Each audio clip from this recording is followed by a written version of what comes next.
চলুন ভাই, 3 দিন ধরে না খায় আছি, না খায় মরতেছি।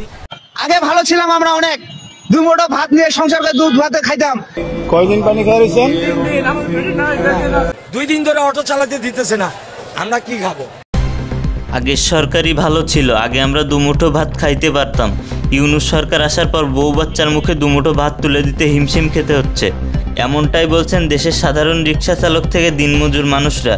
বর্তমানে ইউনূস সরকার ক্ষমতায় আসার পর দেশের ভিতর শুরু হয়েছে বিশৃঙ্খলা। সবাই নিজেদের দাবি নিয়ে শহরের রাস্তাগুলো ব্লক করে রাখছে, যাতে সমস্যা হচ্ছে রিক্সা চালকদের মতো নিম্ন আয়ের লোকদের।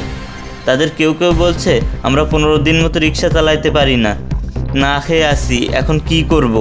আবার কোন রিক্সা চালক বলছে 3 দিন ধরে না খেয়ে আসি, বউ বাচ্চার মুখে খাবার তুলে দিতে পারছি না। আমরা কি এমন বাংলাদেশ কখনো চেয়েছিলাম? কেঁদে কেঁদে দিনমজুররা নিউজ মিডিয়ার লোকদের এই কথাগুলো বলছে। এসব কর্মকাণ্ডের জন্য ইউনূস সরকারকে দোষারোপ করছে ছাত্র জনতা। সরকারের নির্দেশে বাংলায় নানান রকম দুর্ঘটনা ঘটছে। যাকে ইচ্ছে তাকে জোর করে পদত্যাগ করাচ্ছে, দোকানপাট লুটপাট করছে, যাকে ইচ্ছা তাকে মামলা দিচ্ছে। বর্তমান বাংলাদেশে খুবই অস্বাভাবিক ঘটনা ঘটছে। অদূর ভবিষ্যতে এর ফলাফল ভয়াবহ হতে পারে।